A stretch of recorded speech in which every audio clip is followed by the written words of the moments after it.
A public defender is an attorney employed by the community and responsible for giving legal aid without cost to any person who seeks it and is financially unable to employ private counsel. It is his duty to defend those accused of crime until the issue is decided in a court of law. The first public defender's office in the United States was opened in January 1913. Over the years, other offices were opened. And today, that handful has grown to a network of lawyers cooperating to protect the rights of our clients. Now, from the files of the public defender, we bring you the story we call Badge of Honor. Tonight, I'm going to tell you of a case, the final chapter of which was written only this morning, when Traffic Sergeant Dan Conway was laid to rest, meeting his death far and beyond the line of duty. Fellow officers and friends were gathered at the grave to pay this brave young officer a final and deserving tribute. There was an honor guard from the Legion Police Post, Doris Conway bearing up bravely in the true tradition of a police officer's wife, Dan's good friend, Detective Lieutenant Walsh, and even Captain of Police Gunderson himself. Well, no longer did Gunderson need to have any qualms about Dan. To Sergeant Daniel Conway, his badge was more than just a shining piece of metal. It was a badge of honor. He cherished it and wore it well.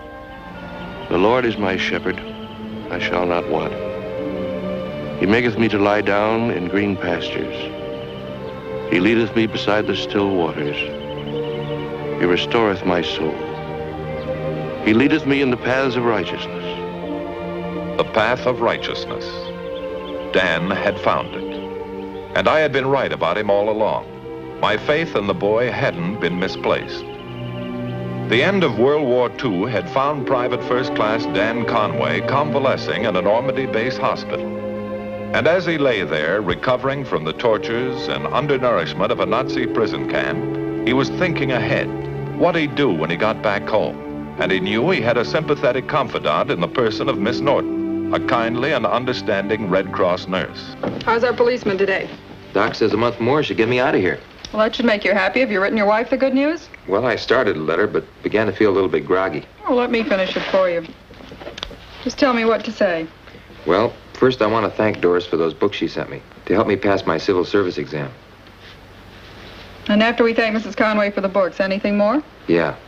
Tell her to be a sweetheart and go down to the police department and pick up an application for me so I can fill it out first thing I get home. First thing, Dan? Well, almost. After I untangle myself from that great big hug and a kiss.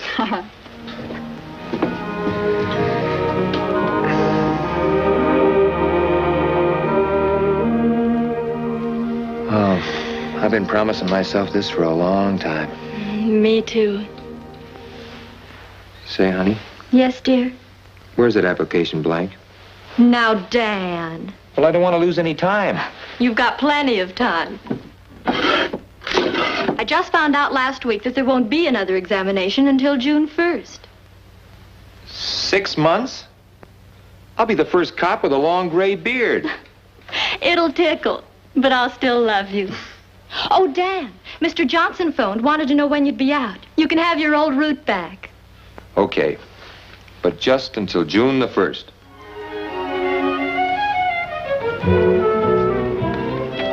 Say, is this your regular route? Yes, sir. I just moved into apartment 4. How about dropping off a couple of quarts every morning? Well, I'll be glad to, sir. Your name? Lieutenant Walsh. Army? Police. Oh. Say, that's my racket. I mean, it's going to be. In June, I'm taking exams. Are they tough? They're not easy. I guess they have to be. Otherwise, any guy could be a cop. I mean a policeman. You look like you might make it. Thanks. But, I could use a few pointers, Lieutenant. Anytime, son, if I can help. You sure can. How about your weight? Seems to me you could use a few more pounds. Guess I could. But where I was boarding, the Nazis didn't exactly feed you meat and potatoes every day. You better work on that, or else when you go for your examinations, you won't get any further than the scales. Dan took the advice to heart. If he had to eat his way into the force, Doris was just the girl who could help him make the grade. And Lieutenant Walsh, who had taken a sincere liking to Dan, was making it his personal job to see that Dan was properly prepared for the civil service examination. It was a tough one, and Dan, sweating it out, nervous and tense, wasn't sure he could pass. When the good news came, it was cause for a celebration dinner. When I got that postcard notifying me I'd passed, I started to breathe all over again. 80%. That's not too bad, huh? Don't you think Lieutenant Walsh deserves a little credit? Forget it. This is Dan's night to howl. When you come back to Earth, Dan, you're going to find out that being a police officer means a lot more than just carrying a billy club. A lot of responsibility goes with the job. Maybe you ought to stick to your milk route, dear. Not me. Tomorrow morning, I'm giving the firm my notice. It's time enough for that, Dan. You're not a policeman yet. Oh, but I'm over the biggest hurdle. Rest should be a breeze. Well, there's still the oral exam. Get a line on your character and temperament. A psychiatric test. That's to find out if I'm all there. Sometimes I wonder. Hey, one more crack like that from you, Liddy, I'll have to lock you up. Dan, you got some rugged weeks ahead of you. Granted, you get by the exam. You still got 90 days of the toughest grind you've ever been through before you even start your probationary period.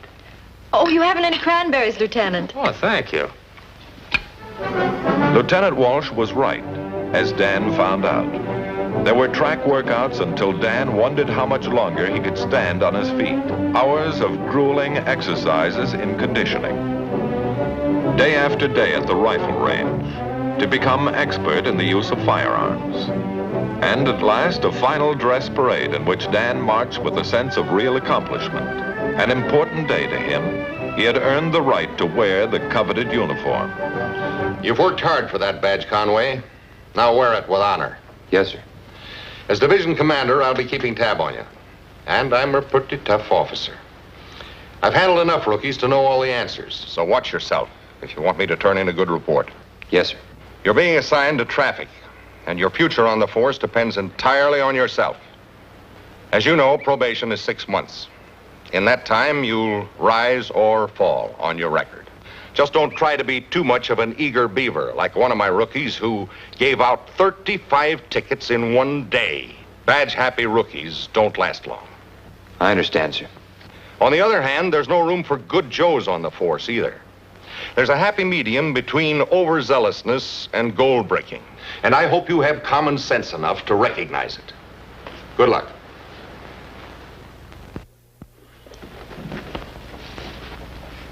How'd it work, huh? Today's report. How you making out? 2 tickets. That's my whole day's work. I never saw so many well-behaved citizens. Don't try to force it, kid. You'll get your chance.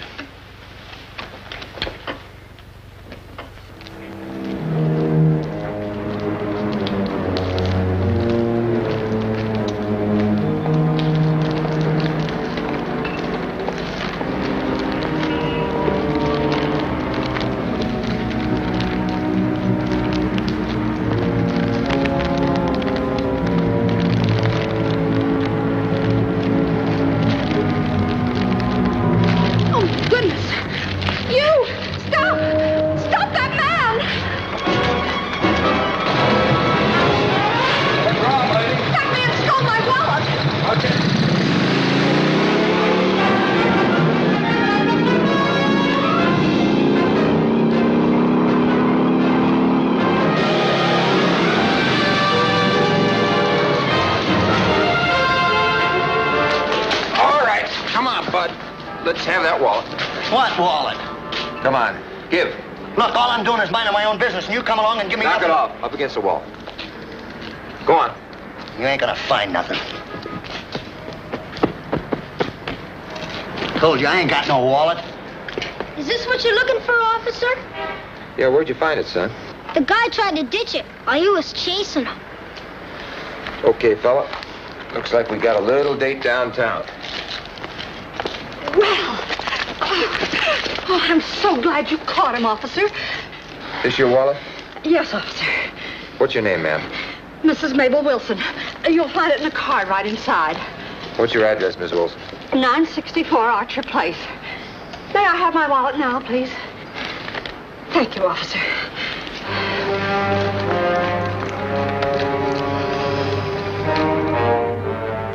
I wanted you to look over my report before Captain Gunderson sees it. This is the first big fish I've caught. Want to make sure everything's right. The kid who saw him ditch the wallet. You should have included his name. Yes, I know. I didn't get it. This boy's your key witness, Dan. You know you've got to get the names of everybody. Guess there's no excuse. I goofed it. Everything happened so fast. Before I knew it, the kid was away with his bike, and Too bad. Captain Gunderson doesn't miss a point. He's sure to call you on this. But look, Lieutenant, I've only got 2 hands. I had to make sure the suspect didn't get away. And then there was this lady asking for a wallet. Look, and she Dan, I'm talking to you as a friend. There's no sense kidding you. Gunderson's going to hop all over you. But the guy is guilty. I know he snatched it. It's up to a jury to decide whether he's guilty or not. You're just the arresting officer making a report.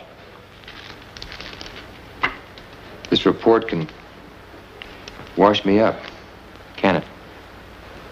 Well, you've got a couple of months. Thought you said you wouldn't kid me. You know, it's too bad you didn't find the wallet on the guy.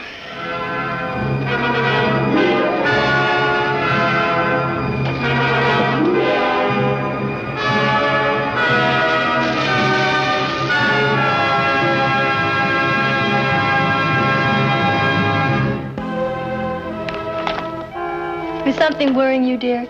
No. No, why? You look as if you had the whole weight of the world on your shoulders.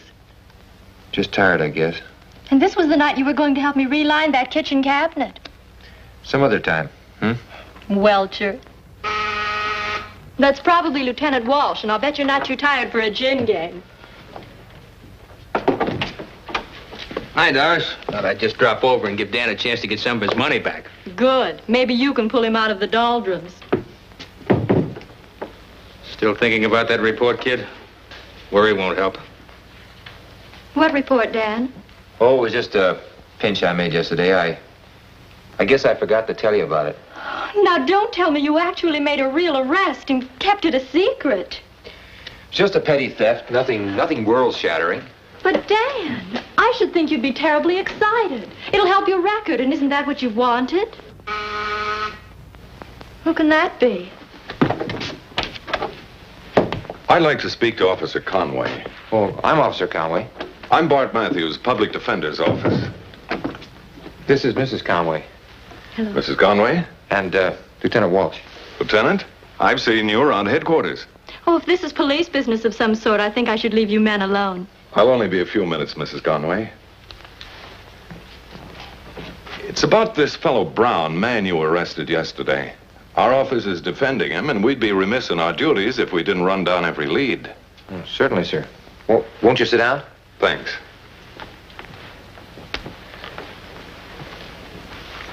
You know, I have to check with you, Conway. It's part of my job. It seems that there's some question about your report. You mean there's something in my report that wasn't clear? Just a point I'd like to clean up. Now, you say you found the wallet on Brown when you frisked him. Brown says that isn't so. You got the wallet from a boy who passed by on a bicycle. Was there a boy, or did Brown make this story up out of whole cloth? It's all in my report, Mr. Matthews. Just as it happened. There wasn't any kid. And that's the way you'll testify at the hearing? Yes, sir. Well, you can't blame a guy for trying. That's right. You can't blame a guy for trying. That not only applies to petty thieves, right, Dan? Well, I'm sorry I had to bother you, Conway. Guess the best advice I can give to Brown is that he enter a plea of guilty and pray he gets a lenient judge. You know, it's funny, the sort of lies a guy will latch onto to save his skin. Yeah, it is. Well, that's that. Thanks for your time, Conway. Good night. Right.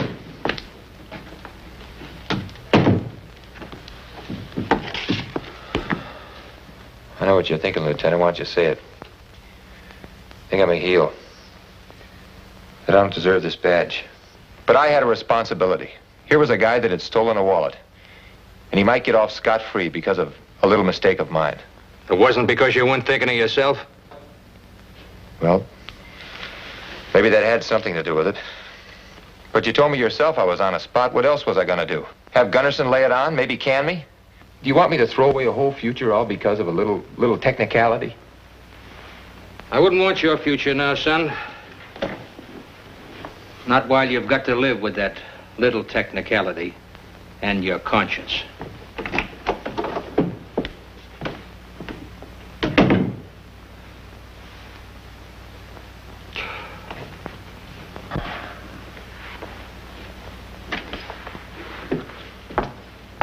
Where's everybody? Oh, I told Walsh I didn't feel like a game tonight. He left with Matthews. What did Mr. Matthews want? Nothing important. Just about that arrest I made yesterday. His office is defending the fellow. They always question the arresting officer. Just routine stuff. You look beat, Dan. I just got a little headache, that's all. Sure? Yeah, sure. Then why not turn in? Make it an early night. What is it, dear? What's wrong? I'm not sure you'll understand, Doris. Haven't I always? Do you think you'd understand if I told you that I'm a fraud? That I don't deserve a badge? I don't believe it, Dan. You don't know what you're saying. Look, Doris, I've always given it to you straight, but this is going to be hard to take. When I made that arrest yesterday, I falsified a report. I falsified it deliberately.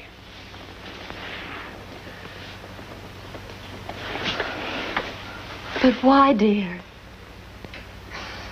What's the difference why I did it? I was so hot on becoming a cop, I threw away the book of rules and made my own. Maybe I tried to kid myself. It didn't matter because the guy was guilty anyway. But the real reason was I was scared stiff of Gunderson. Anyway, it's done. Oh, Dan, I wish I could tell you what to do. I know what to do, honey. Tomorrow morning, I'm going to see the public defender. I'm going to change my story.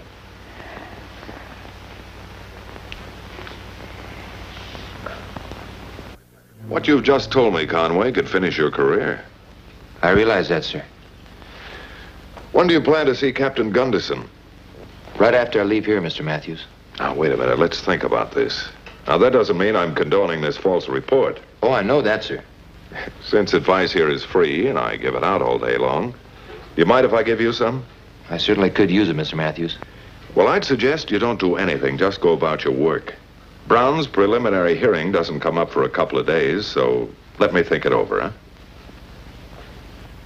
Dan had told me of his friendship with Lieutenant Walsh. Fortunately, I ran across Walsh at the police academy while I was waiting for Captain Gunderson to join me for lunch. What first attracted me to Dan was his sincere desire to become a good officer. I couldn't believe he'd foul up a report. When I found out about it, it threw me. But after what you told me, how Dan came to you, I guess I wasn't wrong about the kid. Then there are two of us who think that Dan is worth going to bat for. Captain Gunderson, Bart. Maybe it's best if I speak to him alone. Much. Well, John, right on time. Well, it's a free lunch. I'm always prompt. What's on your mind, Bart? How do I have to have something on my mind to ask you to lunch? To give you a short answer, yes. Well, all right. It's a hypothetical case. I'm curious to know how you'd handle it if it were up to you. Let's have it. Well, suppose that one of your probationers, in his anxiety to make good in your eyes, overstepped himself. How? I'll get to that, but let's say that getting on the force as a regular is almost an obsession with this fellow. Now, he's worried that he hasn't made much of a record so far. Then he makes a pinch. What kind of a pinch? Well, maybe he catches a man who snatches a purse. A witness sees the man drop the purse, identifies the suspect, turns the purse over to the officer, who gets a little flustered. Now, remember, it's his first arrest. He forgets to take the witness's name. I'd put him on the carpet. Oh, but there's more, John. He's sure the man is the thief, but he knows what to expect if he admits the error in his report. So he falsifies it. Says that he found the purse on the man when he frisked him. And you want to know what kind of action I'd take? I'd kick your hypothetical officer right off the force. Come on, let's eat.